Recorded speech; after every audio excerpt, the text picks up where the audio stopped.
right, John, that would be a Fox News alert if I ever decided to do that, but not today. Instead, big news at the Pentagon today as Chuck Hagel stepping down as Secretary of Defense. Hi, everyone. I'm Gretchen Carlson. I hope you had a fantastic weekend. We are here to bring you the real story today about all of this.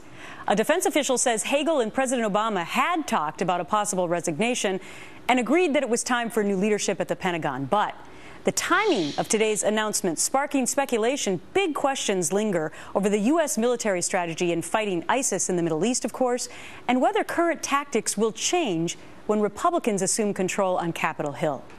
National security correspondent Jennifer Griffin live for us from the Pentagon with all the details. Hi, Jennifer. Hi, Gretchen. A senior U.S. official with close knowledge of the Secretary's decision to tender his resignation this morning tells us, make no mistake, Secretary Hagel was fired.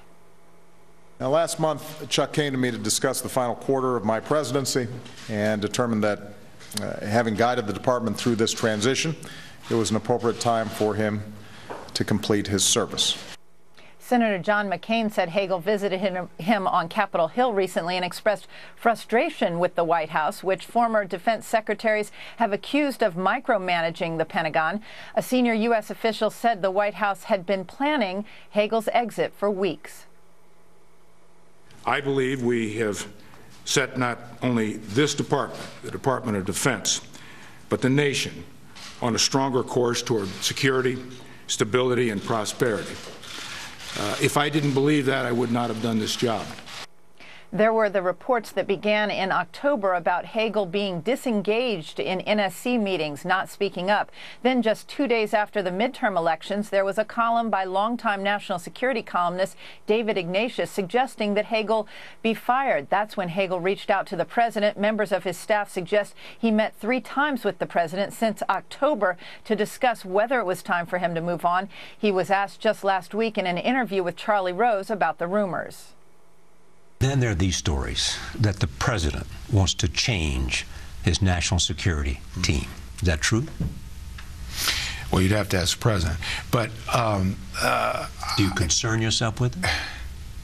No, first of all, I serve at the pleasure of the president. I don't get up in the morning worried about my job.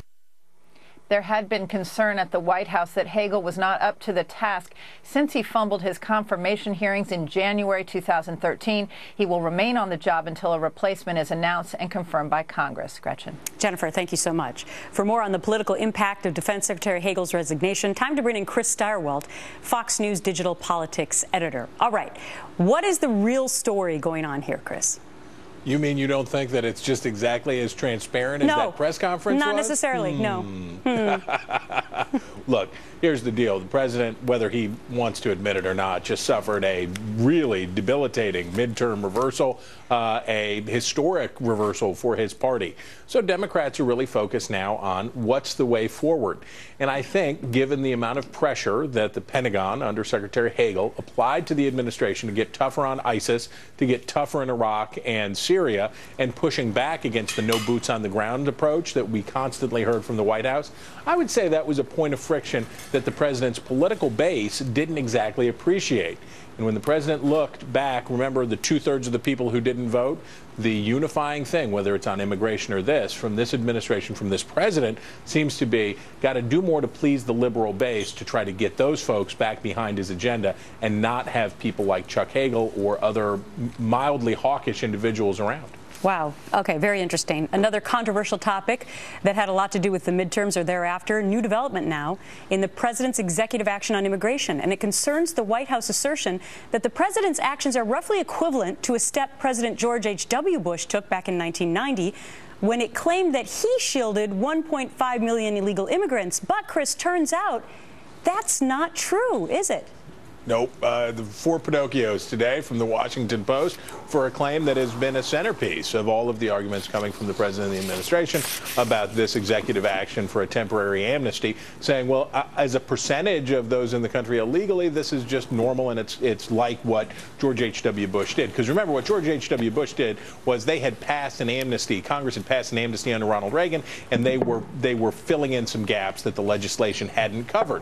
So the president said, I'm doing just what what he's doing. I'm doing what George H.W. Bush did. This is not controversial. In fact, it was controversial, and that's been part of an overall bad rollout for this executive action that, again, outside of the base of the president's base, here we're talking about maybe 20% of the country, this has not played very well. Okay, now, there was another thing that the president said on This Week on ABC yesterday.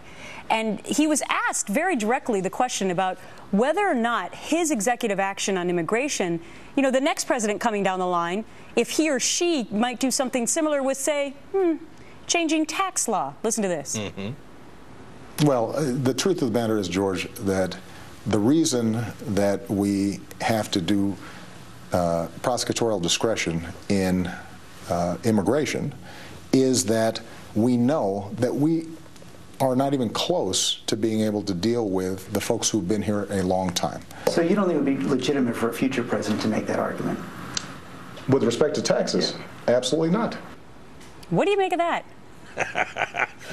I make of it that if President Willard M. Romney were decreeing that certain individuals, because of prosecutorial discretion, that the IRS wouldn't be prosecuting certain kinds of or collecting certain kinds of taxes from certain individuals, I think that Washington would be pretty well up in arms, and rightfully so.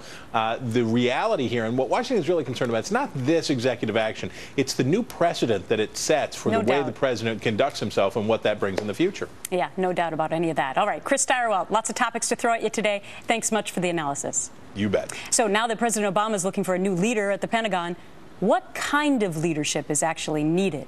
Retired U.S. Marine Staff Sergeant Joey Jones is executive director of bootcampaign.com. He fought and sacrificed for this great nation, and we thank you for your service. And it's so great to see you in person. No, so it's great to be here. Welcome to The Real Story. Thank you. What kind of leader do we need? You've been there. You've fought. What do we need? I think the most important thing that the troops on the ground need right now is someone that says we have your back. If we send one of you or 1,000 of you, we're going to send enough with you to bring you home safely. And I think that that's a question right now a lot of people are asking, especially those that are still in Afghanistan. And especially here at home with the downsizing of the military, the culture right now is the Marine Corps is not a happy place. And what they mean by that is if you're an 8-year sergeant, is it cheaper to get rid of you and bring in 8 E1s, 8 privates? That's the kind of mentality they're using to crunch numbers. And I don't know that troops understand why that is, and they take it as, well, you're not worth the money anymore. And there have been several secretaries of defense in the last couple of years. What kind of message does that send to troops on the ground? Well, it just says, you know, well, that wasn't successful today, so we're going to try something different tomorrow, which leads you to think, what thought did you put into what you decided to do today? We come back, when we go to Afghanistan or Iraq, people think we're coming in guns a-blazing. I think across the country, or across the world, that's what people think. That 22-year-old sergeant in Afghanistan right now knows how to talk to a local, what to say, their language, when to sit, how to sit. They're diplomats to begin with. And we want our Secretary of Defense to understand that counterinsurgency, that psychological warfare, and to put something in place that sends the right posture and advises the president to not say, we're going to go to war when it's convenient, or we're going to attack you with whatever means are least dangerous to our own well-being. That's interesting, because some people are saying that Hagel was let go for those very reasons, because he didn't agree with the president's strategy. Meantime, another prisoner released over this weekend from Gitmo, 7th in 2 weeks. The former al-Qaeda terrorist is now in Saudi Arabia, taking part in a militant rehab program, whatever that is. The string of releases sparking heated protest from the chair of the House Armed Services Committee, Congressman Buck McKeon, saying, quote, if just one U.S. soldier loses their life over these transfers, we will have failed. What the Obama administration is doing is dangerous and, frankly, reckless. They have chosen many times to put politics above national security. It's time they stop playing with fire and start doing what's right. Until we can assure the terrorists stay off the battlefield, they must stay behind bars. Do you agree with Chairman McKeon? I think he has a very valid point. I think for me the issue is, even before you get there, will these men go back and fight us more? And it comes down to, the president's one man, the administration is one group of people. When do they have time to put lawyers together to find out if we can release people from Guantanamo Bay when we've got ISIS over here?